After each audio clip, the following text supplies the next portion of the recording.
24 গণ অভ্যুত্থানের পরে বাংলাদেশের নির্বাচন, যা বিশ্বে জেনজি ড্রিভেন প্রথম নির্বাচন হিসেবে বিবেচিত, বহু বছর পরে প্রতিদ্বন্দ্বিতাপূর্ণ নির্বাচন, যা আপনারা সকলেই দেখেছেন সারাদিনে। এসবই বাংলাদেশের ত্রয়োদশ জাতীয় সংসদ নির্বাচনের বিউটি। সেই নির্বাচনের ফলাফল ঘোষণা হচ্ছে। এরই মধ্যে 1.5 শতাধিক আসনে জয়ী হয়ে সংখ্যাগরিষ্ঠতা পেয়েছে বিএনপি নেতৃত্বাধীন জোট। সবশেষ খবর জানাতে চলছে যমুনা টেলিভিশনের বিশেষ আয়োজন বাংলাদেশ ইলেকশন। এই মুহূর্তে আপনাদের সঙ্গে আছি আমি খান তাজনিনা হাসান। আজ স্টুডিওতে আলোচনার জন্য আমরা আমন্ত্রণ জানিয়েছি আমাদের কিছু অতিথি, আর তাদের সঙ্গে পরিচয় করিয়ে দিব আপনাদের। আপনারা আশা করছি এতক্ষণ আমাদের সঙ্গে ছিলেন এবং থাকবেন। আমাদের সঙ্গে যোগ দিয়েছেন ডক্টর রেজওয়ানা করিম স্নিগ্ধা, সহযোগী অধ্যাপক, নৃবিজ্ঞান বিভাগ, জাহাঙ্গীরনগর বিশ্ববিদ্যালয়; আবুল হোসেন রুবেল, নির্বাহী সমন্বয়কারী, গণসংহতি আন্দোলন; মাহফুজুর রহমান, সাবেক রাষ্ট্রদূত; আলাউদ্দিন মোহাম্মদ, যুগ্ম সদস্য সচিব, এনসিপি; আল মামুন রাসেল, আইনজীবী, সুপ্রিম কোর্ট; ব্যারিস্টার ইজাজ কবির, জাতীয়তাবাদী আইনজীবী ফোরাম। আপনাদের সকলকে স্বাগত জানাচ্ছি। আশা করছি সারাদিন আমাদের টেলিভিশনের সঙ্গেই ছিলেন। আমরা এতক্ষণ নিরবিচ্ছিন্নভাবে যুক্ত ছিলাম এবং থাকবো অনেকক্ষণ। দর্শক, আপনারা ইতোমধ্যে টেলিভিশনের পর্দায় দেখেছেন বিএনপি জোট সরকার গঠনের পথে। আমরা এখন পর্যন্ত যে তথ্য আমাদের কাছে আছে, 1.5 শতাধিকের বেশি আসনে তারা জয়ী হয়েছেন। এখন পর্যন্ত কয়েকটি আসনের বেসরকারি ফলাফল আমরা পেয়েছি, যেখানে বলা হচ্ছে যে 1.5 শতাধিকের বেশি আসনে বিএনপি, অর্থাৎ বিএনপি সরকার গঠনের পথে। জেনে নেব আমরা কয়েকটি আসনের বিস্তারিত। ফেনী 3 আসনে 1,54,227 ভোট পেয়ে জয়ী ধানের শীষের আব্দুল আওয়াল মিন্টু। নিকটতম প্রতিদ্বন্দ্বী জামায়াত প্রার্থী মোহাম্মদ ফখরুদ্দিন পেয়েছেন 1,28,18 ভোট। ফেনী 1 আসনে 1,17,231 ভোট নিয়ে জয়ী বিএনপি রফিকুল আলম মজনু। ব্রাহ্মণবাড়িয়া 6 আসনে 94,231 ভোট পেয়ে জয়ী গণসংহতি আন্দোলনের প্রার্থী মোহাম্মদ জোনায়েদ আব্দুর রহিম সাকি। পিরোজপুর 1 আসনে বিজয়ী জামায়াতের মাসুদ সাইদি ভোট পেয়েছেন 1,27,128। কুমিল্লা 4 আসনে বেসরকারিভাবে বিজয়ী হয়েছে 11 দলীয় জোটের প্রার্থী হাসনাত আব্দুল্লাহ, ভোট পেয়েছে 1,60,061টি। চট্টগ্রাম 3 আসনে 71,000 ভোট পেয়ে জয়লাভ করেছেন বিএনপি প্রার্থী মোস্তফা কামাল পাশা। তার নিকটতম প্রতিদ্বন্দ্বী জামায়াত প্রার্থী মোহাম্মদ আলাউদ্দিন পেয়েছেন 36,000 ভোট। পটুয়াখালী 3 আসনে জয়ী হয়েছেন বিএনপি জোটের প্রার্থী গণ অধিকার পরিষদের সভাপতি নুরুল হক নুরু।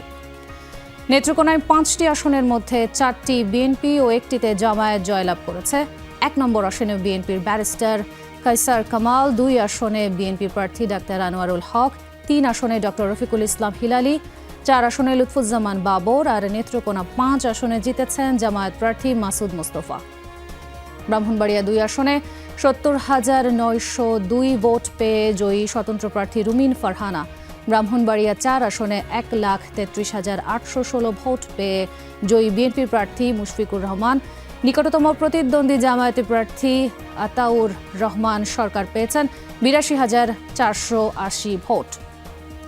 ব্রাহ্মণবাড়িয়া 1 আসনে 67,783 ভোট পেয়ে জয়ী ধানের শীষের প্রার্থী এম এ হান্নান।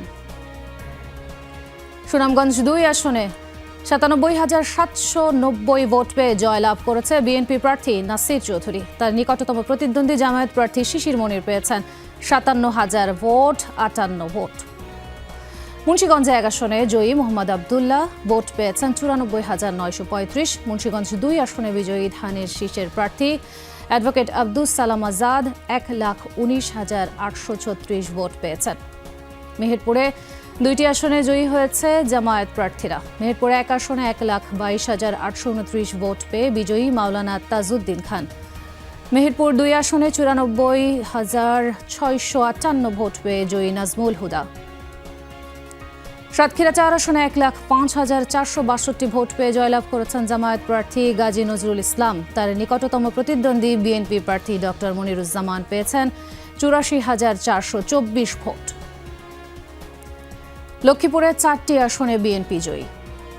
কুড়িগ্রাম 4 আসনে 78,943 ভোট পেয়ে বিজয়ী হয়েছেন জামায়াত প্রার্থী মোহাম্মদ মুস্তাফিজুর রহমান। তার নিকটতম প্রতিদ্বন্দ্বী ইসলামী আন্দোলনের প্রার্থী আজিজুর রহমান পেয়েছেন 57,945 ভোট।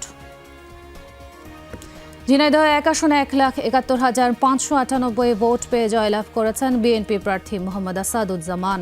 তার নিকটতম প্রতিদ্বন্দ্বী জামায়াত প্রার্থী আবু সালে মোহাম্মদ মতিয়ার রহমান পেয়েছেন 55,577 ভোট। রংপুর 1 আসনে 1,45,088 ভোট পেয়ে বিজয়ী হয়েছেন জামায়াত প্রার্থী রায়হান সিরাজি। তার নিকটতম প্রতিদ্বন্দ্বী ধানের শীষ প্রার্থী পেয়েছেন 69,407 ভোট। কিশোরগঞ্জের 6টি আসনের মধ্যে 5টিতেই জয় পেয়েছে বিএনপি প্রার্থীরা। তারা হলেন মাজহারুল ইসলাম, জালাল উদ্দিন, ডক্টর ওসমান ফারুক, ফজলুর রহমান ও শরীফুল আলম। এছাড়া কিশোরগঞ্জ 5 আসনে জয় পেয়েছেন দলের বিদ্রোহী প্রার্থী শেখ মুজিবুর রহমান ইকবাল।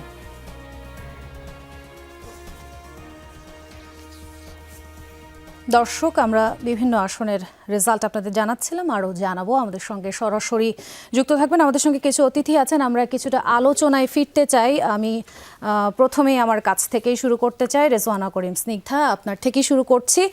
আমি প্রথম একটি প্রশ্ন করতে হয়, সেটা হচ্ছে যেটা আমরা জানতে পেরেছি যে সরকার গঠনের পথে বিএনপি।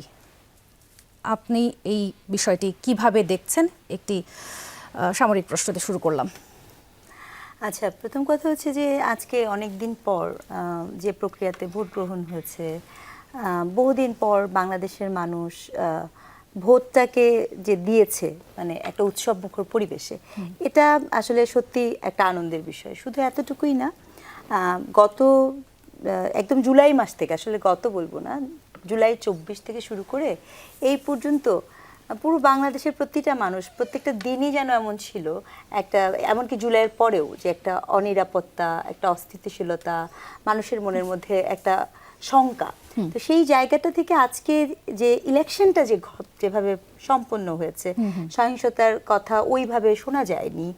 এটা খুবই রেয়ার, মানে যতগুলো আমাদের ইলেকশন হয়েছে হিস্টোরিক্যালি, সেই সকল জায়গা থেকে এটা একটা গ্রহণযোগ্য ইলেকশন, মানে না বলার কোনো সুযোগ নেই। এটা একটা আমাদের জন্য খুব ভালো দিক প্রথমত। এবং গুরুত্বপূর্ণ দিক আরেকটা, যেটাও খুব সত্য, আমি এটা সব জায়গায় বলেছি, যে অবশ্যই এই ইলেকশনটি আপনার 2024-এর মতোও নয়, 2018-র মতোও নয়, অথবা আপনার 14ও না, আবার একই সাথে এটা আবার 96ও না, 2001ও না, 90ও না।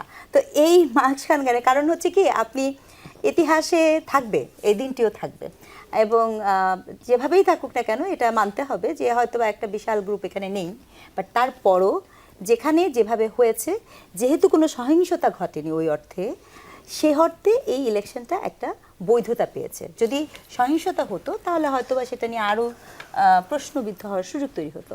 সেই জায়গাটা থেকে বাংলাদেশের মানুষের জন্য এটা আনন্দের।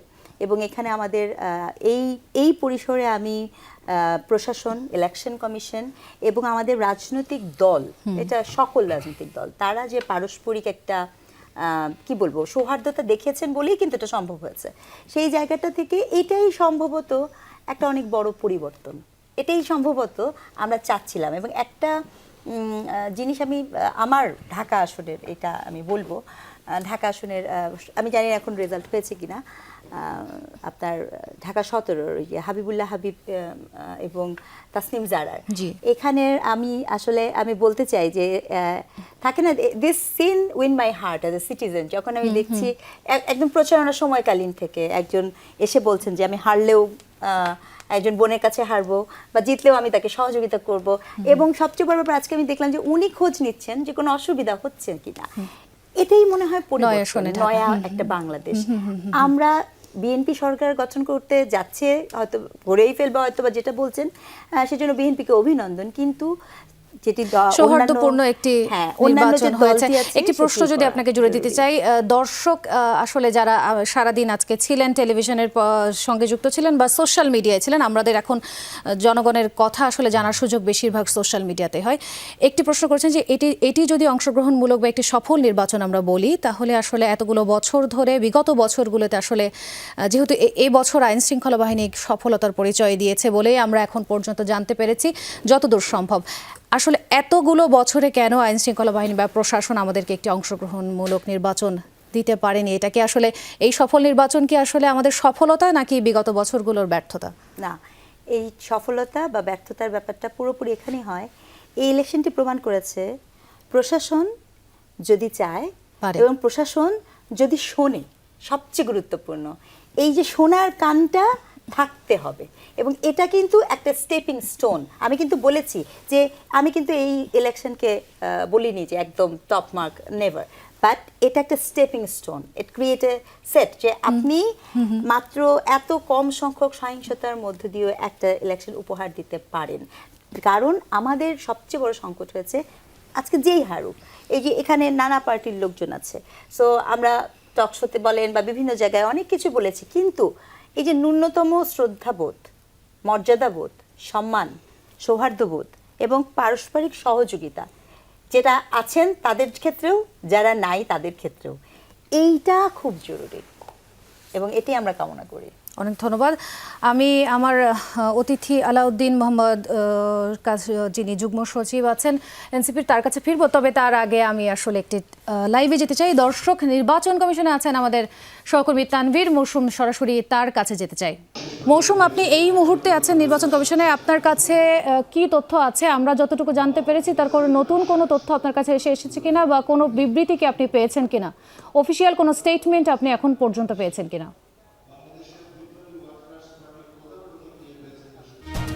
দেখুন, এখন আসলে বিভিন্ন জায়গার বিভিন্ন আসন ভিত্তিক আসলে বলা ঠিক হচ্ছে না। আসলে বিভিন্ন কেন্দ্রের বিভিন্ন জায়গার দেখা যাচ্ছে যে আংশিক বা কিছুটা অসম্পূর্ণ তথ্যই আসলে দিয়ে যাচ্ছে নির্বাচন কমিশন। সেটি আসলে যখন শুরু হয়েছে তারপর থেকে এখনো পর্যন্ত কিন্তু বিরতিহীনভাবে চলছে। তবে এখন পর্যন্ত কোনো আসন ভিত্তিক সম্পূর্ণ ফলাফল নির্বাচন কমিশনের হাতে এসে পৌঁছায়নি বা নির্বাচন কমিশন দেয়নি। এটি হচ্ছে একটি বিষয়। এছাড়া আরেকটি বিষয় হচ্ছে যে এখন পর্যন্ত কিন্তু মানে ভোট প্রদানের মোট যে হার এবং সেটির যে শতকরা হিসাব, শতাংশের হিসাব, সেটিও কিন্তু নির্বাচন কমিশন দেয়নি। নির্বাচন কমিশনের কাছ থেকে এই যে মোট ভোট কাস্টিংয়ের যে পরিমাণটি, যে পার্সেন্টেজ, সেটা কিন্তু আসলে জানতে চাওয়া হয়েছিল, কিন্তু কমিশনের তরফ থেকে বলা হয়েছে যে এইটি আসলে ভোট গণনার পর চূড়ান্ত ফলাফলের সাথে সাথেই কিন্তু তখন এই মোট ভোট কাস্টিংয়ের যে পার্সেন্টেজ, যে শতকরা হিসাব, যে শতাংশের হিসাব, সেটি কিন্তু দেওয়া হবে। তবে সামগ্রিকভাবে আজকে নির্বাচন কমিশনে কি হচ্ছে না হচ্ছে তার সবশেষ আপডেট এবং সে বিষয়ে বিস্তারিত আমরা জানবো আমাদের আরেক সহকর্মী লাভলি বিথির কাছ থেকে। আমরা লাভলি বিথির কাছে চলে যেতে চাই। বিথি, আপনি তো আসলে আমরা দেখেছি যে নতুন এই নাসির কমিশন আসলে ক্ষমতায়, বা নাসির কমিশন আসলে দায়িত্ব গ্রহণের পর থেকেই আপনি তাদের যদি বলি যে তাদের যে দায়িত্ব বা তাদের যে এই রোডম্যাপ, নির্বাচনের যে রোডম্যাপ, তাদের যে ধীরে ধীরে প্রত্যেকটা ধাপে এগিয়ে যাওয়া থেকে শুরু করে আজকে যে নির্বাচনটা হয়ে গেল, সেটা পুরোটাই আপনি দেখেছেন, ফলো করেছেন। একই সাথে আপনি ফলো করেছেন ঐকমত্য কমিশন, এছাড়া রাজনৈতিক দলগুলোর যে বিভিন্ন ধরনের প্রস্তাব থাকে, তাদের যে সংস্কার নিয়ে তাদের যে আকাঙ্ক্ষা, সেগুলো আপনি দেখেছেন। তবে আজকে আমি সবার আগে যেটি জানতে চাইবো আপনার কাছে ফলাফল নিয়ে, যে নির্বাচন কমিশন আসলে আজকে ফলাফলে ঠিক কতটুকু সময় লাগাতে পারে, কি পরিমাণ বিলম্ব হতে পারে, এবং আজকে আমরা যেরকম দেখছি যে ফলাফলের ক্ষেত্রে কিছুটা বিলম্ব, সেই শুরু থেকেই ব্রিফিংগুলোতেও আমরা দেখেছি কিছুটা দেরি ছিল। আসলে এরকম কি বিগত কমিশনের বিগত নির্বাচনগুলোতে হয়েছিল কিনা? তানভীর, এখানে দুইটি বিষয় আছে। একটি হচ্ছে বিগত কমিশনে বা বিগত যে নির্বাচনগুলো হয়েছিল, সেই নির্বাচনগুলো কিন্তু শুধুমাত্র সংসদ নির্বাচন ছিল। এবার এর সাথে গণভোট এবং নতুন করে পোস্টাল ব্যালট যুক্ত হয়েছে। সুতরাং খুব স্বাভাবিকভাবে নির্বাচনটা, ফল গণনাটা একটু সময় লাগার কথা। কিন্তু আমরা যতটুকু দেখলাম, এবং খুব অবাক হওয়ার মতো এই বিষয় যে গণভোট এবং সংসদ নির্বাচনের ফলাফল আমরা বিভিন্ন কেন্দ্র যেগুলো আছে, রিটার্নিং অফিসাররাও কিন্তু ইতিমধ্যে বেসরকারিভাবে ঘোষণা করে দিয়েছে যে কোন প্রার্থী বিজয়ী হয়েছেন, কে পরাজিত হয়েছে। তার মধ্যে আবার পোস্টাল ব্যালটের গণনাও কিন্তু অনেকটা হয়ে গেছে। তার কারণ হচ্ছে যে পোস্টাল ব্যালট কোনো আসনে সর্বোচ্চ আমরা যেটি দেখেছি ফেনীতে 16,000-এর একটু বেশি, এবং সর্বনিম্ন 1,900 সামথিং। তার মানে হচ্ছে সব আসনেও কিন্তু পোস্টাল ব্যালট কিন্তু সমান না। তার মানে পোস্টাল ব্যালটের কারণে খুব বেশি দেরি হবে সেটিও কিন্তু হওয়ার কথা না, কারণ অনেক জায়গায় পোস্টাল ব্যালটের গণনা শেষ হয়ে গেছে। আরেকটি বিষয় হচ্ছে যে বিগত যে নির্বাচনগুলো হয়েছে সেখানে কিন্তু এত লম্বা সময় হয়নি। এই কমিশন 9:30 থেকে 10টার মধ্যে শুরু করেছে এই আংশিক কেন্দ্র অনুযায়ী যেই ফলাফলগুলো দিচ্ছে, কিন্তু অন্যান্য কমিশন 8টা থেকে 8:30টার মধ্যে কিন্তু শুরু করে দেয়। এর মধ্যে কিন্তু অনেকগুলো আসনের ঘোষণা তারা দিয়েও দেয় কমিশন।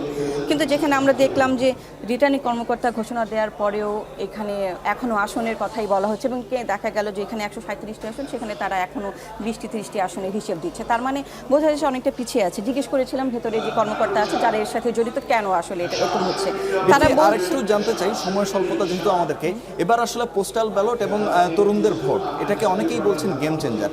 এটা আপনি আসলে কি মনে করেন ত্রয়োদশ জাতীয় সংসদ নির্বাচনে আসলে কতটুকু প্রভাব ফেলবে, যদি আপনি আমাদেরকে একটু সংক্ষেপে যতটুকু পারেন জানান? তরুণদের ভোট তো অবশ্যই প্রভাব ফেলবে। তার কারণ হচ্ছে যে আমরা যদি বড় দলগুলোর কথা চিন্তা করি, বিএনপি, জামায়াতে ইসলামী, ইসলামী আন্দোলন, জাতীয় পার্টি, এদের কিন্তু মোটামুটি একটা ভোট ব্যাংক আছে যারা হচ্ছে যে এদেরকে ভোট দিবে মোটামুটি। কিন্তু যেহেতু 5 আগস্টের পরে তরুণদের জেনজি ভোটার, নতুন করে কিন্তু তরুণদের জন্য কিন্তু নির্বাচন কমিশন এর আগে যা করেন এবার তা করেছে, 3 বার সংশোধিত সম্পূরক ভোটার তালিকা করা হয়েছে। 31 অক্টোবরের মধ্যে যারা 18 পূরণ করবে সেই একটি সুযোগও রাখা হয়েছে। তার মানে অবশ্যই তরুণ ভোটাররা ফ্যাক্ট। এবং দেখবেন যে কিছু কিছু ক্ষেত্রে যেগুলো আসলে আমরা ধারণা করছিলাম কোনো দলের ক্ষেত্রে, নাম উল্লেখ করছি না, তারা যে ভোটগুলো পাওয়ার কথা, কিন্তু মানে অবাক করার বিষয় হলো যে তারা সেই ভোটের সংখ্যাটা কিন্তু অনেক বেশি বেড়ে গেছে। এটা একটা পোস্টাল ব্যালট কিছু কিছু ক্ষেত্রে বড় ফ্যাক্ট। যেমন আমরা যদি হিসেব করি যে ঢাকা 16 আসনে, সেখানে আমিনুল হক এবং দাঁড়িপাল জামায়াতে ইসলামী আব্দুল বাতেন দুজনের ভোটের পার্থক্য কিন্তু 2000-এর একটু বেশি। এখানে কিন্তু পোস্টাল ব্যালট ভালো একটা ভূমিকা রাখে। বলছিলেন যে পোস্টাল ব্যালট একটি অনেক বড় ভূমিকা রাখবে। তাজনীন, এই আপনি শুনছিলেন, আমরা আমাদের আরেক সহকর্মী লাভলি বিথির কাছ থেকে আসলে জানছিলাম এই বিষয়গুলো নিয়ে। আর শেষ পর্যন্ত আমি ছোট্ট করে আরেকটু জানিয়ে রাখতে চাই যে এখানেও কিন্তু আসলে আইন শৃঙ্খলার যে বাহিনীর যে তৎপরতা, সেটিও কিন্তু বাড়ানো হয়েছে এই মুহূর্তে, কারণ আসলে বিভিন্ন ধরনের অনাকাঙ্ক্ষিত ঘটনা ঘটতে পারে, সেই আশঙ্কাটি মাথায় রেখে কিন্তু এখানে আসলে এই আইন শৃঙ্খলা পরিস্থিতির যে তৎপরতা সেটি কিন্তু বাড়ানো হয়েছে। তাজনীন। মৌসুম, আপনাকে ধন্যবাদ। পরবর্তীতে আপনার কাছে আমরা আবারও যুক্ত হব। দর্শক দেখছেন বাংলাদেশ ইলেকশন, আমাদের সঙ্গে অতিথি আছেন, আমরা কথা বলছি। এছাড়াও যমুনা টেলিভিশনের পাশে আপনি চিত্র দেখতে পাচ্ছেন, যেখানে আপনাদেরকে লাইভ আপডেটে আমরা খবর জানাতে থাকবো সারা রাত। যেটি বলছিলাম আমরা লাইভে যাওয়ার আগে, সেটি হচ্ছে আমি আলাউদ্দিন মোহাম্মদ আপনার কাছে আসতে চাই। আপনি যুগ্ম সদস্য সচিব এনসিপির, আপনার কাছে আমি খুব ছোট করে একটা প্রশ্ন করতে চাই, এনসিপির কি আসলে ভরাডুবি হলো কিনা? এনসিপির একেবারেই ভরাডুবি হয়নি, বরং এনসিপি এই নির্বাচন হয় একটা বড় আপনার রাজনৈতিক পাটাতনের সাথে যুক্ত হলো এবং হিস্ট্রির সাথে যুক্ত হলো। কারণ আমরা গত 1.5 বছরে আমরা বারবার দেখেছি যে প্রথমত এনসিপি এই সরকারের সব অপকর্ম ব্যর্থতার জন্য দায়ী এবং এনসিপি নির্বাচন বিমুখ দল। এনসিপি বিভিন্নভাবে নির্বাচনকে বিলম্বিত করার চেষ্টা করছে, অপচেষ্টা করছে এবং শেষ পর্যন্ত এনসিপি আসলে নির্বাচনকে ঠেকিয়ে দিবে। এবং শুধুমাত্র এনসিপি না, অন্তর্বর্তীকালীন সরকার ফরমেশনের সাথে যেহেতু এনসিপির শীর্ষ নেতৃবৃন্দের অনেকেই যুক্ত ছিলেন, তাই এই নির্বাচন না হয়ে যদি অন্তর্বর্তী সময়টা যদি একটা ডিজাস্টারের রূপ নিত, এনসিপি হয়তো সবচেয়ে বেশি ক্ষতিগ্রস্ত হতো। সো এটার মাধ্যমে আমরা প্রথমত মনে করছি যে নির্বাচন কতটা সুন্দরভাবে হলো সেটা আমরা আরেকটা আলোচনা রেখে দিতে পারি। যে নির্বাচনটা যে হলো এবং সবাই নির্বাচনে উচ্ছ্বসিত, এনসিপির জন্য এটাই সবচেয়ে বড় বিজয় এবং এটা এনসিপির আগামীর রাজনীতির জন্য একটা বড় শক্তি হিসেবে থেকে যাবে। দ্বিতীয়ত হলো যে এনসিপি যেই আসনগুলোতে জয় পেয়েছে এখন পর্যন্ত আমরা যেই বেসরকারি ফলাফল দেখেছি, যদিও আপনাদের চ্যানেলে এখনো কোনো ফল দেখা যাচ্ছে না, তো সেক্ষেত্রে আমরা প্রায় 6 জন প্রার্থী মোটামুটি নিশ্চিতভাবেই বিজয়ী। আর এখানে আমাদের আরেকটি আসনে আপনারা নিশ্চয়ই দেখেছেন যে ঢাকা 8 যে আসনটিতে একটা বড় ধরনের গণনার সংকট চলছে বলছে যে এখানে সামহাউ এনসিপি বলছে এখানে একটি অনিয়মের কথা বলছে। আমি যতদূর জানি নাসিরউদ্দিন পাটোয়ারি উনি বোধহয় 6টি কেন্দ্রের ফলাফল উনি আবার গণনা করতে বলেছেন বা ফলাফল উনি সন্দেহ প্রকাশ করেছেন। কিন্তু এর সাথে আমি একটু বিষয় যুক্ত করি। আপনারা যখন এই যে ঘোষণা দিচ্ছিলেন, কিছু বিষয় আমার কাছে এখনো প্রশ্ন থেকে যাচ্ছে, যদিও আমরা হয়তো কয়েক ঘন্টার মধ্যেই কারা সরকার ফরমালি গঠন করবে নির্বাচন কমিশন থেকে জানতে পারবো। আপনারা যেভাবে 150-এর বেশি আসনেই একটা দলকে জিতিয়ে দিয়েছেন, পাশাপাশি আপনি যেটা আমি দেখলাম যে এখানে প্রতিটা প্রার্থীর সাথে বিএনপি খুব স্পষ্ট করে বলছেন, জামাতের জন্য বলছেন, কিন্তু যখন হাসনাত আবদুল্লাহর আসন আসলো তখন আপনারা কিন্তু আর এনসিপি বলছেন না, বলছেন 11 দলীয় জোটের প্রার্থী হাসনাত সেটা কি আব্দুল্লাহ। ভুল আপনি- বলছি আমরা? না ভুল না, আমি বলছি যে আসলে আপনি কেন আবার যখন একজন স্বতন্ত্র প্রার্থী নির্বাচিত হলেন, আপনারা বলছেন বিএনপির বিদ্রোহী প্রার্থী। আপনাদের নিশ্চয়ই অবগত থাকার কথা, বিদ্রোহী প্রার্থী বলে আসলে নির্বাচন কমিশনের গ্রামারে অথবা কোনোভাবে বিদ্রোহী বলে কিছু নেই। ধরেন এখানে একজন স্বতন্ত্র প্রার্থী নির্বাচিত হয়েছেন, স্বতন্ত্র প্রার্থী দেন, কিন্তু এটাকে বিএনপির আপনার পাল্লাটা আরও ভারী করছেন, আবার এনসিপিকে নাই করে দিচ্ছেন, একই সাথে আবার জামাতকে প্রমিনেন্ট করছেন। জামাতের প্রার্থীর ক্ষেত্রে কিন্তু বলছেন না যে 11 দলীয় জোটের প্রার্থী। আমার মনে হয় যে এই নির্বাচনের ফল ঘোষণার রাতে এই ধরনের অবস্থা আমার কাছে, আমি এটা প্রত্যাশা করি নাই অন্তত। সো এই নোটটা আমি দিয়ে রাখলাম আর কি, যে আপনারা আসলে এনসিপি কি অস্তিত্ব সংকটে ভুগছে? এনসিপি শুধু অস্তিত্বের সংকটেই ভুগছে না, আমার মনে হয় এনসিপির জন্ম হলো আজকে। হ্যাঁ, কারণ আমরা 1 বছর তো হয় নাই এখনো। আর আমার সাথে আরও অনেকেরই এখানে যারা আছেন তাদের সাথে বিভিন্ন সময় আলাপ আলোচনা হয়েছে এনসিপির জোট নিয়ে, এনসিপির রাজনৈতিক পথ চলা নিয়ে। আমরা সবসময় বলেছি যে এই নির্বাচনের পূর্বে আমাদের কোনো রাজনীতি থাকতে পারে না, কারণ আমরা আসলে রাজনৈতিক দল গঠন করেছি ঐকমত্য কমিশনে সংস্কার সংলাপে অংশগ্রহণ করার জন্য। আমরা আদারওয়াইজ হয়তোবা নির্বাচনের পরেই রাজনৈতিক দল হিসেবে আবির্ভূত হতাম। সো সব কিছু মিলিয়ে আমরা মনে করি যে এনসিপির অস্তিত্বের সংকট না, বরং এখানে এনসিপির আজকে জয়ের মাধ্যমে যে আসনগুলোতে তারা সংসদে নিজেদের আপনার পার্টিসিপেশন নিশ্চিত করতে পেরেছে, পুরনো রাজনৈতিক বন্দোবস্তের ধ্বংসের একটা শুভ সূচনা হয়েছে।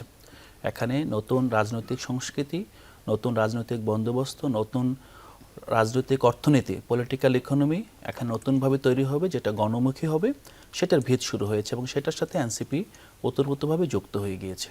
অনেক ধন্যবাদ। আপনার কাছে আরও একবার ফিরবো। আমরা আরও একটি সরাসরি লাইভে যুক্ত হতে চাই, এনসিপির একটি লাইভে যেতে চাই, যেহেতু আমরা এনসিপি নিয়ে কথা বলছিলাম, সরাসরি যুক্ত হতে চাই। এনসিপির একটি ব্রিফিং চলছে, আমরা সরাসরি যুক্ত হতে চাই সেখানে। প্রয়োজনে পুনর্যাচাই করে নির্বাচন কমিশনকে হস্তক্ষেপ করে সেটা পুনর্যাচাই করে সে বিষয়ে সিদ্ধান্ত দিতে হবে, কারণ ইতিপূর্বে আমরা রিটার্নিং কর্মকর্তাদের পক্ষপাতিত্ব দেখেছি। আমরা এছাড়াও আমরা দেখছি যে কিছু স্পেসিফিক নির্দিষ্ট আসনে এই চেষ্টাটা করা হচ্ছে, যেখানে 11 দলীয় জোটের শীর্ষ নেতৃবৃন্দের আসনগুলোতেই স্পেসিফিকলি এই ভোট ট্যাম্পারিং এর গণনার ক্ষেত্রে, ফলাফলের ক্ষেত্রে ট্যাম্পারিং এর চেষ্টাটা করা হচ্ছে। এটা কাকতালীয় নয়, আমরা মনে করি এটা উদ্দেশ্য প্রণোদিত এবং এটা সাইকোলজিক্যাল প্রেশার তৈরি করার উদ্দেশ্য হিসেবে এই ধরনের কাজটা করা হচ্ছে। আমরা দেখেছি জামাতের আমিরের আসনে, আমাদের আহ্বায়কের আসনে, খেলাফতে মজলিস আমিরের আসনে স্পেসিফিকলি এই চেষ্টাগুলো করা হচ্ছে। আমরা মিরপুরে অর্থাৎ ঢাকা 16 আসনেও এটা দেখেছি, এই ধরনের একটা চেষ্টা সেখানে করা হচ্ছে। আমরা নির্বাচন কমিশনকে আহ্বান জানাবো যে ফলাফল ঘোষণার ক্ষেত্রে এই যে বিলম্ব, আমরা কিছু কেন্দ্রে দেখেছি যে কেন্দ্রগুলোতে এনসিপি এগিয়েছিল, শাপলাকলি এগিয়েছিল, আমাদের জোটের প্রার্থীরা এগিয়েছিল, ওই কেন্দ্রগুলোর ফলাফল সন্ধ্যা 7টা বাজে গণনা শেষ হয়ে গেলেও, কেন্দ্র থেকে ঘোষণা হয়ে গেল বা সেখানে গণনা শেষ হয়ে গেল, রিটার্নিং কর্মকর্তা সেটা 11টা 12টা পর্যন্ত এখন পর্যন্ত ঝুলিয়ে রেখেছেন। এই কারণটা আমরা এই বিষয়ে আমরা স্পষ্ট না যে কেন এরকমটা করা হচ্ছে। এটা কি আমাদের বিজয়ী কেন্দ্রগুলোকে ঘোষণা না দিয়ে বিপরীত প্রার্থীকে এগিয়ে আছে দেখানোর একটা অপপ্রয়াস কিনা, এবং সেটা দিয়ে একটা মিডিয়ার মাধ্যমে একটা ন্যারেটিভ তৈরি করার চেষ্টা বলে আমরা মনে করছি। আমরা আমাদের দিক থেকে বলতে চাই যে সুষ্ঠু নির্বাচনের মাধ্যমে যেই ক্ষমতায় আসুক জাতীয় নাগরিক পার্টি গণতন্ত্রের প্রতি শ্রদ্ধার জায়গা থেকে তাকে সহায়তা করবে সরকার পরিচালনা, রাষ্ট্র পরিচালনার ক্ষেত্রে, তবে সেটা শতভাগ সুষ্ঠুভাবে হতে হবে। ফলাফলের মতো একটা বিষয়, যেখানে 100টা কেন্দ্রের ফলাফল যোগফল করলে একটা পাচ্ছি, সেখানে আরেকটা রিটার্নিং কর্মকর্তা বলছে, আরেকটা ইলেকশন কমিশন বলছে, মিডিয়া আরেকটা আসতেছে। এই ধরনের বিভ্রান্তিকর ফলাফলের মধ্য দিয়ে আমরা চাই না যে কেউ এদেশে সরকার গঠন করুক, তাহলে সেক্ষেত্রে একটা কনফিডেন্সের শূন্যতা থেকে যাবে এবং তার ফলে বাংলাদেশ আসলে যেই দিকে আমরা পৌঁছাতে চাই সেদিকে আমরা আগাতে পারবো না। আমরা ঢাকা 8 আসনের একটা ভয়েস রেকর্ড আপনাদেরকে একটু শোনাতে চাই। ঢাকা 8 আসনে, যেটা ইতিপূর্বে আমি পোস্ট করে জানিয়েছিলাম, লাইভেও আমরা বলেছিলাম যে ঢাকা 8 আসনে যেই ভোটগুলো ফল্ট ভোট হয়েছে, যেই ভোটটা মার্কার বক্সে পড়ে নাই, আপনারা জানেন যে নির্দিষ্টভাবে আরপিওতে উল্লেখ আছে মার্কার বক্সে ভোটটা দিতে হবে। ভোটটা মার্কার নামের উপরে পড়লেও হবে না কিংবা এর বাইরে পড়লেও হবে না। আমরা দেখেছি এর বাইরে খালি যে জায়গা আছে সেখানে সিল দেওয়া হয়েছে, সেই সিলকে ধানের শীষের পক্ষে করা হয়েছে, কাউন্ট করা হয়েছে। কাউন্ট করে সেটাকে বিবেচনায় নিয়ে ঢাকা 8 আসনে এক ধরনের ফলাফল ঘোষণা করার চেষ্টা করা হচ্ছে। তো আমরা প্রথমে আমরা যখন রিটার্নিং কর্মকর্তার কাছ থেকে জানতে চাইলাম, তিনি বললেন যে তাকে ইসি থেকে ইসির সেক্রেটারি মৌখিকভাবে নির্দেশনা দিয়েছেন যে বক্সের বাইরের ভোটটাও ধানের শীষ বলে কাউন্ট করা যাবে। পরে আমরা ইসি সেক্রেটারির সাথে কথা বললাম, ইসিতে কথা বললাম। ইসি থেকে আমাদেরকে জানানো হলো যে তারা কোনো এ ধরনের নির্দেশনা দেন নাই, এটা প্রিজাইডিং অফিসার রিটার্নিং কর্মকর্তার সিদ্ধান্ত। তো তাহলে এই যে একজন থেকে আরেকজন এই যে বল পাস করার মতো চলছে, এটা স্পষ্টভাবে বোঝায় যে এখানে একটা ফলাফল ট্যাম্পারিং হচ্ছে। এবং আমরা এটার প্রমাণও পেয়েছি, যিনি ঢাকা 8 আসনের প্রার্থী তার ভাগ্নের একটা কল রেকর্ড আমরা পেয়েছি, সেখানে তিনি ঠিক একই কথাগুলো বলছেন যে সেটা আমরা আপনাদেরকে একটু শোনাতে চাই। সকল বাতিল ভোট, আবার বলতেছি, সকল বাতিল ভোট কিন্তু প্রেসিডেন্ট হোসেনকে চ্যালেঞ্জ করে এগুলো গণনা করতে বলে, এগুলো কিন্তু ফাইনাল এগুলো হবে না। প্রার্থী নিয়ে কিন্তু সব জায়গায় দেওয়া সম্ভব না। একটা কেন্দ্রে আসছে মিলিয়ে সব জায়গায় দেওয়া সম্ভব না, হয়তো আরো 2-1 জায়গায় যেতে হবে। কিন্তু আপনারা কি দেখতে পোলিং এজেন্টদের সাথে কথা বলে প্রেসিডেন্ট হোসেনকে বলেন, চ্যালেঞ্জ করেন যে রিটার্নিং কর্মকর্তার সাথে কথা হয়েছে, সে বলছে এই ভোটগুলো কাউন্ট হবে, সাদা জায়গায় যে ভোটগুলো প্রসেস করে হয় সেটার পক্ষে কাউন্ট হবে, এগুলো জোর দিয়ে বলা লাগবে। জিনিসটা কিন্তু খামখেয়ালি করে আমরা মানে আমাদের সবার লস, আপনারও লস, আমারও লস। আর আমাকে নিয়ে আসার চেষ্টা করতেছি কয়েকটা কেন্দ্রে, না পারলে প্লিজ আপনারা নিজেদেরকে আশা করেন। এই রেকর্ডটি আমরা পেয়েছি যেটা প্রমাণ করে যে যে ভোটগুলো ফল্ট হয়ে গেছিল, বাতিল হওয়ার কথা, সেই ভোটগুলোকে ধানের শীষের পক্ষে ঢাকা 8 আসনে কাউন্ট করা হয়েছে।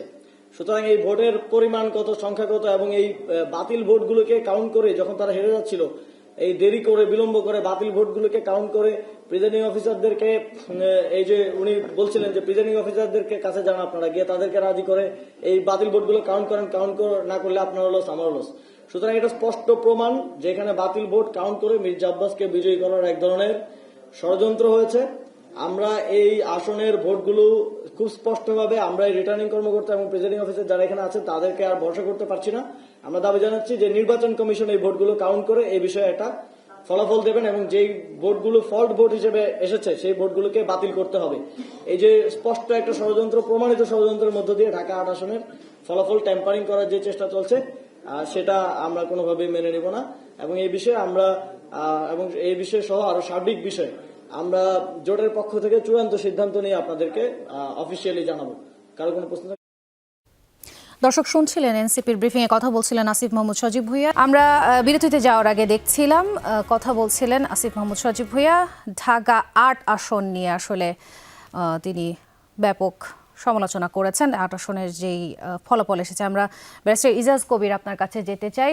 আপনি নিশ্চয়ই শুনছিলেন আমাদের সঙ্গে ব্রিফিংটা এবং সারাদিন অবশ্যই আপনি আপ টু ডেট ছিলেন। ঢাকা 8 আসনে বেশ হাড্ডাহাড্ডি লড়াই হয়েছে এবং সেখানে বেশ কিছু অনিয়মের কথা উঠে এসেছে। আসলে আমরা একটি ভিডিও দেখেছিলাম নাসিরউদ্দিন পাটোয়ারি, উনি একটি কেন্দ্র থেকে বের করতে ওনাকে সেনাবাহিনী এবং পুলিশ যাওয়া লেগেছে, ওনাকে বেশ ধাওয়া পাল্টা ধস্তাধস্তি মতো হচ্ছিল। আপনি বিষয়টি জানেন কিনা বা বিষয়টি আপনি অবগত কিনা? আমি শুনেছি এবং দেখেছিও, তবে এটা সোশ্যাল প্ল্যাটফর্মে, এবং যেটা বুঝেছি যে এখানে পোলিং এজেন্ট নিয়ে একটা সমস্যা হয়েছিল, পরে একটু উত্তেজনা সৃষ্টি হয়েছিল, তারপর ওখান থেকে সেনাবাহিনী এসে পাটোয়ারি সাহেবকে উদ্ধার করতে হয়েছে। এখন ঘটনা যেটা হচ্ছে যে ঢাকা 8 আসনের আমাদের 2 ক্যান্ডিডেট মির্জা আব্বাস সাহেব এবং পাটোয়ারি সাহেব, মানে কীভাবে বলবো যে আমরা তো সবাই ইত্যাদি দেখি, ইত্যাদি হানির সংকেতে। সো অনেকটা পাটোয়ারির বিহেভিয়ার দেখে মনে হচ্ছিল যে নানানাতির চলছে আর কি। তো বেশ এন্টারটেইনিং, বাট আমি বলবো যে আমাদের মির্জা আব্বাস সাহেব যেভাবে ধৈর্য ধারণ করেছেন, ইটস এই বয়সে এসে, সো ইটস রিয়েলি বলবো যে মানে হি হ্যাজ শোন এ গ্রেট পেশেন্স। তো যাই হোক, এখন যেই কথাগুলি উঠেছে, কমপ্লেইনস, অনিয়মের যে অভিযোগ উঠেছে, হ্যাঁ, সো এখন যেটা হচ্ছে যে আমার প্রথম প্রশ্ন হলো যে আজকে যে ইলেকশনটা হলো, এখানে মোটামুটি আমরা অতীতের তুলনায় বলতে পারি যে it's a really clean and বেশ ভালো, অনেক ভালো একটা ইলেকশন হয়েছে। এবং ঢাকা 8-এ যেই অভিযোগটা তোলা হয়েছে এটা অন্য কোনো আসনে কিন্তু এখনো এই ধরনের কোনো অভিযোগ এখনো শুনিনি। আর এত প্রকটভাবে শোনা যায় না, এরকম এরকম মানে আনকাউন্টেবল ভোটসগুলি কাউন্ট করা হচ্ছে বা এরকম বা এইভাবে ভোট পড়েছে, ক্যান্সেল ভোট হয়েছে, এই প্রক্রিয়ায় শুনিনি। যেরকম আমি আসিফ সাহেবের কথা এবং আমি একটু আগে আসার সময় আমি দেখলাম যে গ্লোবাল টিভিতে বোধহয় আমাদের মির্জাবা সাহেবের ওয়াইফ সিইসিতে ঢোকার আগে উনি যে বক্তব্যটা দিলেন, দুটো জায়গায় একটা জিনিস কমন, সেটা হচ্ছে যে ব্যালট পেপারে যে সিলটা মারা হয়েছে সেটা কিছু সিল মার্কায় না পড়ে মার্কার পাশে ফাঁকা জায়গায় পড়েছে। এটা অন্য কোনো মার্কাতেও পড়ে নেই, দুই মার্কার মাঝামাঝিতেও নেই, বা সিলের দাগটা অন্য কোনো সিলে পড়েও নেই। সো এটা দুজনের কথায় আমি একটা জায়গায় আমি যেটা বুঝতে পারি সেটা হচ্ছে যে যেই ভোটারই ভোট দিয়েছেন উনি জেনে শুনে ওই জায়গাটাতেই ভোট দিয়েছেন এবং হয়তো বা মার্কার উপরে পড়েনি, বাট নামের পাশে, মার্কার পাশে বা সাদা জায়গায় পড়েছে, এটা অন্য কোথাও পড়েনি। এখন এইটা ক্যান্সেল হবে কি হবে না সেটা এখন ইলেকশন কমিশনই ভালো বলতে পারবে।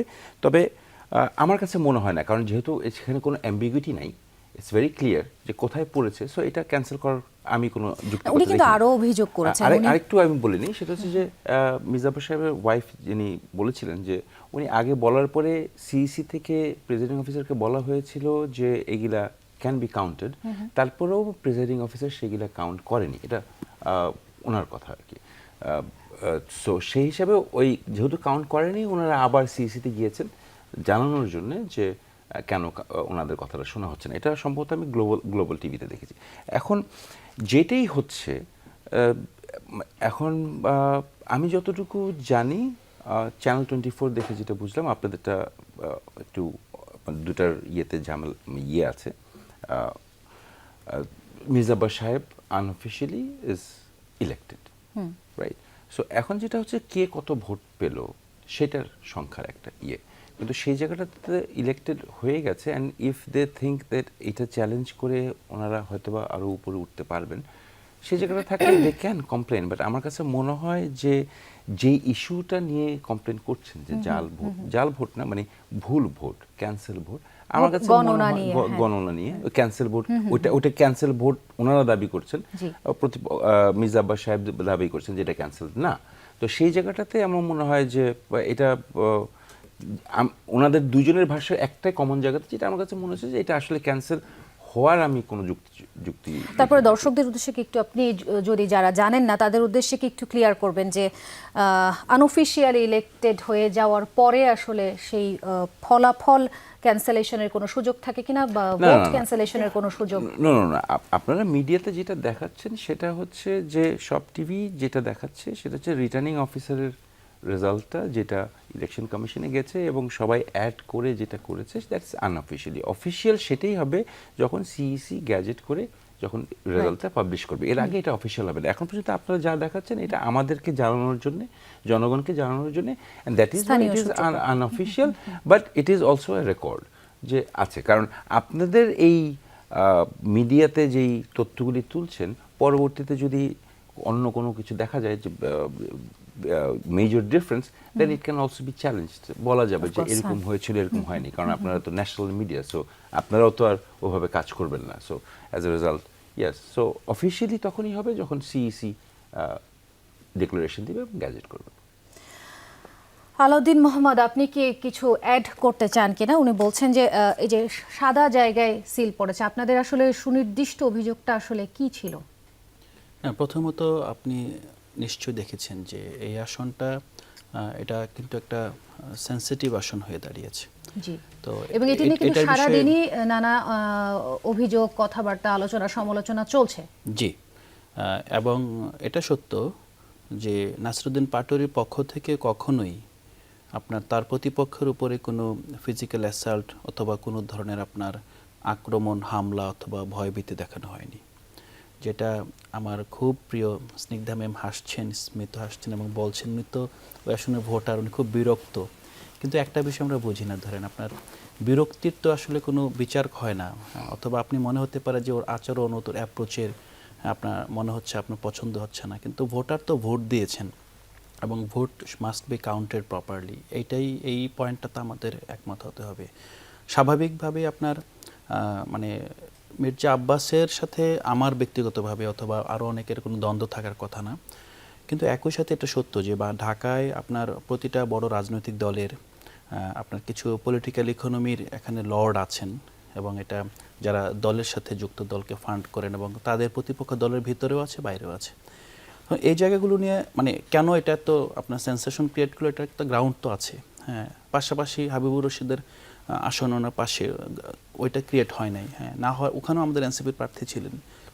মূল জায়গাটা হলো প্রথমত আপনার নির্বাচন কমিশন এবং যারা মনে করছেন যে বিজয়ী হবেন তাদের উচিত হলো এই এমবিগুটি দূর করা, এবং এই জায়গায় যদি কোনো ট্রান্সপারেন্সির ঘাটতি থাকে বলে কোশ্চেন ওঠে, এই কোশ্চেনটাকে সলভ করা।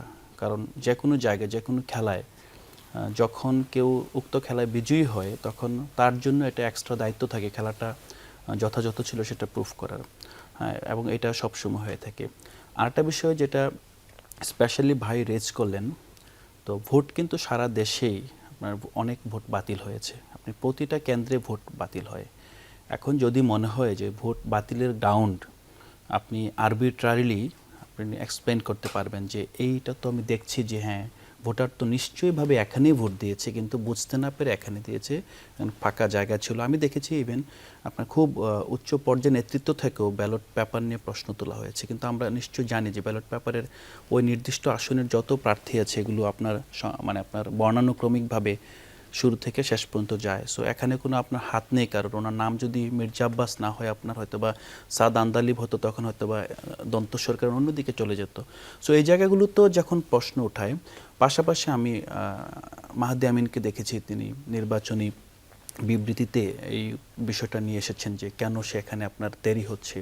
মানে বিষয়টা এমন হয়েছে যে আসলে যারা এখানে এই প্রসেসটাকে প্রশ্নবিদ্ধ করছেন তারা আবার উল্টো এটাকে আপনার ভিকটিম রোল প্লে করছেন। তো আমার মনে হয় অন্তত এই জায়গাগুলোতে আপনার ডিসরিগার্ডিং পাটোয়ারিকে ভালো লাগে খারাপ লাগে, পাটোয়ারি একজন প্রার্থী এবং প্রার্থীর যেই ভোট পেয়েছেন তিনি আইনগতভাবে যে সুরক্ষা তার আছে সেটা নিশ্চিত করা আমাদের দায়িত্ব। পাশাপাশি আমাদেরকে এটা বিষয়ে বুঝতে হবে যে আমরা কিন্তু বারবার একই সাথে আজকে যেই সংঘাত ঘটেছে একটু দেখেছেন, সেখানে মির্জা আব্বাসের পক্ষ থেকে একজন মানে খুব অশ্রাব্যভাবে বলছিল আর বাড়াবাড়ি করিস না পাটোয়ারি, আর মানে আপনি দেখবেন যে টিভিতে মানে দেখেন মানে ওনাকে কিন্তু প্রার্থী হিসেবে ট্রিট করে নাই, ট্রিট করেছে ধরেন একজন বাচ্চা ছেলে, একটা যুবক অথবা ইয়া, এবং এটা কিন্তু সবার মধ্যে এটা আছে ওই উন্নাসিকতা। যেমন পাটোয়ারিকে ট্যাগ করা হচ্ছে বেয়াদব। হ্যাঁ, বেয়াদব কে? কারণ দেখেন আপনি আদব যে জায়গাটা, আপনি রাজনীতিতে আপনি লুটপাট করে ভোট চুরি করে, আপনি গত এই সময়ের কথা বলছেন না, মোটা দাগে যেই ধরনের একটা মাফিয়া তন্ত্র তৈরি হয়েছে, আপনি মাফিয়া তন্ত্রের বিরুদ্ধে একজন কথা বলছে সাহস করে, এবং স্বাভাবিকভাবে সেখানে যদি ব্যক্তি আক্রমণ থাকে, সেখানে যদি আপনার কোনো ইয়ে থাকে আপনার মানে স্বাভাবিক মানে যদি মনে হয় এটা নীতির বাইরে আপনি এটা প্রশ্ন ওঠান, আইন আদালত হলে সেটাও করেন, কিন্তু জায়গাটা হলো যে এইভাবে দেখা, যেমন ধৈর্যের পরিচয় দেওয়া, এটা ধৈর্যের পরিচয় দেওয়া মানে কি, মানে এটা অনেক ক্ষেত্রে আমরা দেখি যে একটা আস্ফালন, যেমন আমরা রাজশাহী বিশ্ববিদ্যালয়ের ছাত্রনেতা বলছিলেন যে আমরা মানে অনেক সহ্য করছি, মানে বুকে পাথর চেপে সহ্য করছি 12 তারিখ পর্যন্ত। তো এই যে একটা আপনার এই মানে সহ্যটা করছেন, হ্যাঁ, কিন্তু আমরা চাচ্ছি কি আপনি সহ্যটা 12 তারিখ পর্যন্ত করেন না, আপনি এটা মেনে নেন যে এটা একটা নতুন রাজনৈতিক সংস্কৃতির এখানে পাটাতন তৈরি হয়েছে।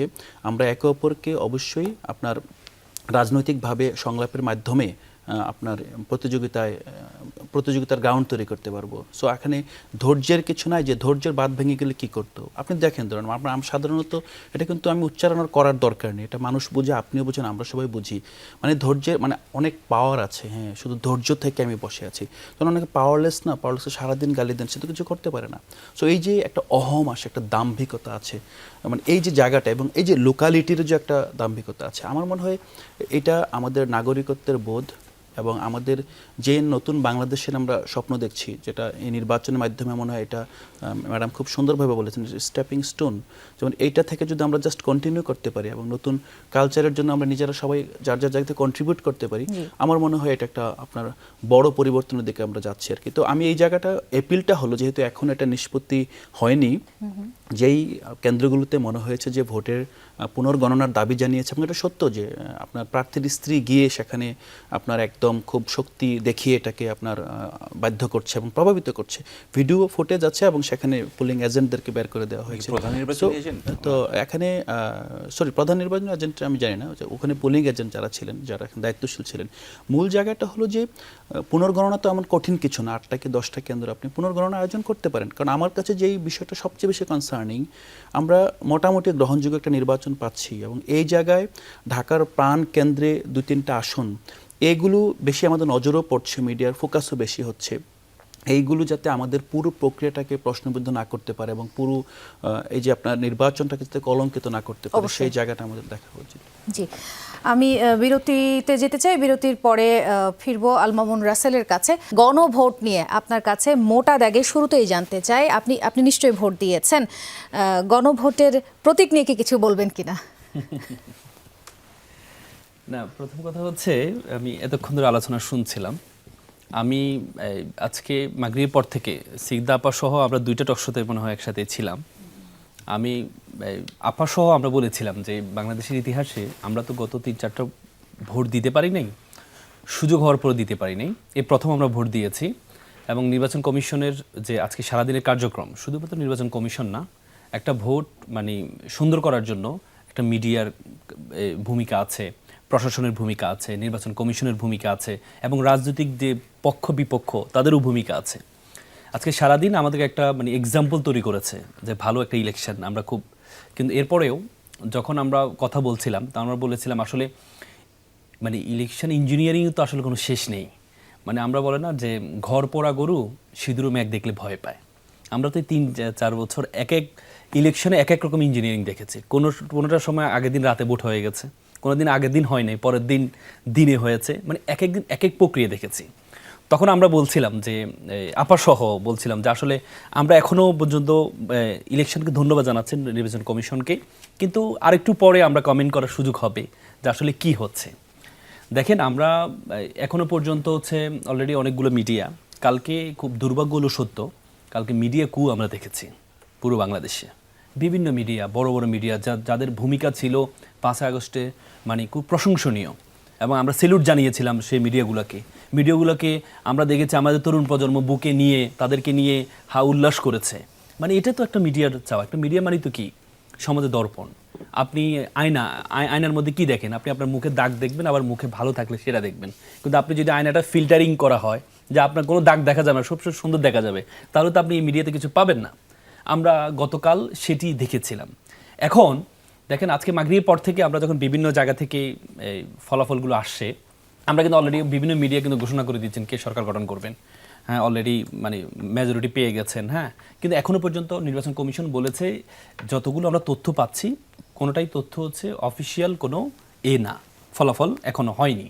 কারণ এখানে সংযোজন বিয়োজন হবে, পোস্টাল ব্যালটের একটা বিষয় আছে, অনেক বিষয় আছে। এবং কারণে কিন্তু বেসরকারিভাবে আপনি এখন শব্দটা, হ্যাঁ বেসরকারিভাবে এটা তো চেঞ্জ হবে, কিন্তু আপনি যদি ঘোষণা করে দেন তখন তো চেঞ্জ হলে মানুষ তো মনে করবে, সাধারণ মানুষ তো কনফিউজড হয়ে যাবে আপনি যদি ঘোষণা করে দেন।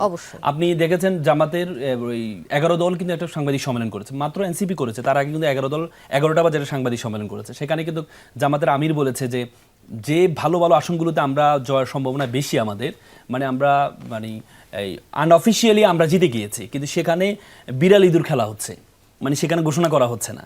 আমরা বলছি দ্রুত এটা ঘোষণা করার জন্য, মানে ভালো ভালো কিছু আসন, এবং কি সবচেয়ে হেভিয়েট যে প্রার্থীগুলো ওনাদের যেমন খেলাফত মজলিসের আমির মাওলানা মামুনুল হকের যে আসনটা, এই আসনে 2টা মিডিয়া আমি 2 রকম দেখেছি। একটা মিডিয়া আমি এনটিভিতে আমি দেখেছি মামুনুল হক জয়লাভ করেছে, আর আরটিভিতে আরেকটা মিডিয়াতে দেখলাম হচ্ছে ববি হাজার জয়লাভ করেছে। তার মানে কি, পরবর্তীতে বোধহয় রিমুভ করা হয়েছে ফটোকার্ড। তার মানে কি, এগুলো তো আমরা তো মিডিয়া দেখি তো অবস্থা। আজকে মানুষ, সারা বাংলাদেশের মানুষ কিন্তু মিডিয়া দিয়ে তাকিয়ে আছে, কিন্তু আপনি যখন একটা কনফিউজিং একটা ম্যাটার সামনে নিয়ে আসবেন, কোন মিডিয়া মুখে জয়লাভ ঘোষণা করছে, এবং কি দেখেন তারেক রহমান সাহেব এটা একটা হেভিয়েট প্রার্থী, উনি ওনার যে আসন খালেকুজ্জামান, যে ডক্টর খালেকুজ্জামান, উনি কিছুক্ষণ আগে 5 মিনিট আগে উনি ফেসবুক পোস্ট দিয়েছে 17টি কেন্দ্র এখনো পর্যন্ত ভোট এই কাউন্ট হয় না, অথচ আমরা কিন্তু ঘোষণা আমি দেখেছি উনি বলেছেন কেন ঘোষণা আমরা এখনো ঘোষণা করে দিচ্ছি। এবং জামাতের আমিরের যে আসনটি, সেই আসনেও কিন্তু এখনো পর্যন্ত কিছু কিছু অনেক জায়গায় ঘোষণা করে দিচ্ছে, এখন অনেক জায়গায় আবার ঘোষণা করা হচ্ছে না। তাহলে এখনো এই পর্যন্ত শব্দের খেলা আসলে কতটুকু এখনো প্রভাব পর্যন্ত ফেলবে? এটা আপনার কি মিডিয়ার মনে একটা হয় খুব ভূমিকা বেশি? আছে। আপনারা দেখেন একটা মিডিয়ার কার্যক্রম আমাদের দেশকে সুন্দর করার জন্য গত 17-18 বছর আমরা যে ফ্যাসিজমের মধ্যে ছিলাম, এটার পেছনে কিন্তু মিডিয়ার একটা বড় ভূমিকা ছিল। অবশ্যই। আমরা ভূমিকা ছিল, এবং কি সেই ভূমিকার কারণেই কিন্তু আমরা 17-18 বছর, এবং এটা আরো কন্টিনিউ হতো, এটা আরো কন্টিনিউ। যখন আমরা একসময় 5 আগস্টের আগে, তখন হচ্ছে সবাই বলেছে যে মিডিয়া লাগবে না, আমাদের প্রত্যেকে এক একটা মিডিয়া, 1-2টা মিডিয়া শুধু আপনাদের আমি স্যালুট জানাই, যমুনা টিভি ভূমিকা পালন করেছেন আপনারা, তখন কিন্তু মানুষ স্যালুট জানিয়েছে। কিন্তু এখন আমরা কেন যেন মানে ঘোষণা হওয়ার আগে ঘোষণা করে দিচ্ছি, এই যে তাড়াহুড়ো, এটা কিন্তু একটা জাতির জন্য ভালো কিছু নয়। যে আমরা তাড়াহুড়ো করছি, তাড়াহুড়ো থেকে আমাদেরকে একটু পেছনে আসতে হবে। কারণ আমরা আসলে, কারণ আপনি যখন ঘোষণা করে দিবেন বা জয়ী ঘোষণা করবেন, এরপর যখন আবার কাউন্ট হবে, সংযোজন বিয়োজন হবে, তখন কিন্তু মানুষের মধ্যে একটা সন্দেহ তৈরি হবে। একবার দেখলাম ঘোষণা হয়ে গেল, আপনি দেখেন এই মানব জমিন, আমি শুধু আপনাকে মানব জমিনের এটা দেখাচ্ছি, মানব জমিনে দেখাচ্ছে যে দাঁড়িপাল্লা 62টা জয়লাভ করেছে, তারপর হচ্ছে শাপলাকলি 6 এবং হচ্ছে আপনার রিক্সা 3, তার মানে 62, 65 প্রায় হচ্ছে 71 উপরে। কিন্তু আমরা বেশিরভাগ মিডিয়া যারা ইলেকট্রনিক মিডিয়া আপনাদের ইনক্লুডিং আপনাদের যমুনা টিভি সহ, সেখানে মনে হয় 40 কি 45 দেখানো হচ্ছে। তো তাহলে এই জিনিসগুলো আমার মনে হয়, কারণ এক জায়গা থেকে তো আমরা ঘোষণা করছি, সবাই তো নির্বাচন কমিশনে আছে, তো তাহলে এক এক জায়গায় এক এক রকম, মানে কিছু পেন্ডিং আছে, পেন্ডিংয়ে আবার ঘোষণা করে দিচ্ছি। এই জন্য আমার মনে হয় মিডিয়ার এই জায়গাটা একটু ভূমিকা পালন করা উচিত। কারণ আমরা তাড়াহুড়ো না করে কাউকে প্রধানমন্ত্রী না বানিয়ে দিয়ে, কারণ আমরা গতকাল যেটা দেখেছি, আসলে বললাম না, আমরা আসলে খুব হতাশ হই, কারণ 17-18 বছর এগুলো দেখতে দেখতে আমরা অভ্যস্ত হয়ে গিয়েছি। এই জন্য আমাদের ভয় লাগে যে কখন কোন দিক থেকে ইঞ্জিনিয়ারিং হবে। আমাদের দেশ তো, আমরা তো অন্য পরজীবীর মতো তো অনেক ধরনের মেকানিজম আমাদের দেশে হয়, কিন্তু এই জায়গায় সবচেয়ে ভালো ভূমিকা পালন করতে পারবে মিডিয়া। তারপরে আপনি প্রশ্ন করলেন হাঁ ভোটের কথা। হাঁ ভোট আমার মনে হয় অনেক জায়গায় ঘোষণা করে দিয়েছে, পাশ হয়ে গেছে হাঁয়ের বিষয়ে আর কি। হ্যাঁ, কারণ আমরা আসলে বাংলাদেশের বেশিরভাগ মানুষের যারা জুলাইকে ওন করে, তারা কিন্তু হাঁ ক্যাম্পেইনে ছিল, এবং তারেক রহমান সাহেব নিজেও কিন্তু হাঁ ক্যাম্পেইন করেছেন। হ্যাঁ, যদিও ইন্টারনালভাবে আমরা ভোট দিতে যখন গিয়েছি, আজকে একজন আমার পাশে আমার বোন ভোট দিচ্ছে, আমার বোনে কানে কানে এসে বললো, দানেশি যে একটা ভোট দিবেন, একটা না ভোট দিবেন। তো উনি বললেন, না কেন, আপনাদের তারেক রহমান সাহেব তো হাঁ বলেছে, আপনি না কেন বললেন? তার মানে আমরা উপরস্থ বলেছি, কিন্তু আমরা না ক্যাম্পেইন করেছি, কিন্তু তারপরেও আমরা বিশ্বাস করি বাংলাদেশকে সুন্দর করার জন্য হ্যাঁ ক্যাম্পেইন। আমরা যদিও প্রশ্ন করছি যে টিক এবং ক্রস, হ্যাঁ না, এটা নিয়ে বহু রকম কথা বলছি, কিন্তু আমি বিশ্বাস করি বাংলাদেশকে যে ক্ষমতা আসুক, আমি প্রথমে অভিনন্দন জানাই যারা ক্ষমতা আসবে। আমি মনে করি বিএনপি ক্ষমতা মানে প্রায় 1 পা দিয়ে ফেলেছে ক্ষমতায়। হ্যাঁ, তো আমি এটা বিশ্বাস করি যারা ক্ষমতায় আসবে তাদের ভূমিকা সবচেয়ে বেশি, এবং কি এই যারা বিরোধী দল হবে এরা কিন্তু একসময় মিত্র শক্তি ছিল, সবাই মিলে একসাথে কাজ করেছে। এখানে বাইরে পরাজয় হওয়ার কিন্তু কেউ নেই, এখানে যারা জয়ী প্রত্যেকেই আমি মনে করি এখানে, কারণ হচ্ছে তারা একসময় মিত্র শক্তি ছিল। তো সুতরাং যারা জয়ী হবে তাদের ভূমিকা দেশকে সুন্দর করার জন্য তাদের ভূমিকা সবচেয়ে বেশি, এবং এটা কঠিন বিরোধী দল হবে ইনশাল্লাহ। আশা করছি একটা সুন্দর পার্লামেন্ট আমরা পাবো ইনশাল্লাহ। ডেফিনেটলি। আমার হাতে খুব বেশি সময় নেই, আমি ছোট্ট করে একটু মাহফুজুর রহমানের কাছে যেতে চাই। যেহেতু মিডিয়া নিয়ে কথা হচ্ছিল, আপনার কাছে আমার প্রশ্নটি মিডিয়া নিয়েই ছোট্ট করে একটি প্রশ্ন করতে চাই। সেটা হচ্ছে, আসলে মিডিয়ার কাজ তো অবশ্যই কাউকে নিশ্চিতভাবে জয়ী বা পরাজিত বলা নয়, মিডিয়ার কাজ কেবল তথ্য প্রবাহ করা। আপনার কাছে কি মনে হয় আসলে এখানে মিডিয়ার ঘাটতি কী ছিল, বা মিডিয়া আসলে আরও কিভাবে ভূমিকা পালন করতে পারত ত্রয়োদশ জাতীয় সংসদ নির্বাচনে? একটা রিফ্লেকশন দেখি, সেটা হলো যে মিডিয়া স্বাধীন, সেটার একটা প্রতিফলন দেখা যায় যে যার মতো ইচ্ছে সেইভাবে এই ফলাফলগুলো ঘোষণা করছে। এইটা ঘোষণা করার সময় কিছুটা দায়িত্বশীলতার সঙ্গে করতে হয়, এবং করলে এই কনফিউশনটা থাকে না। কিন্তু যেহেতু মিডিয়ার সংখ্যা অনেক, আমি যদি এই টিভি চ্যানেলগুলোই দেখি, যেহেতু এটার সংখ্যা অনেক, সুতরাং এদের মধ্যে নিজেদের মধ্যে একটা প্রতিযোগিতা আছে।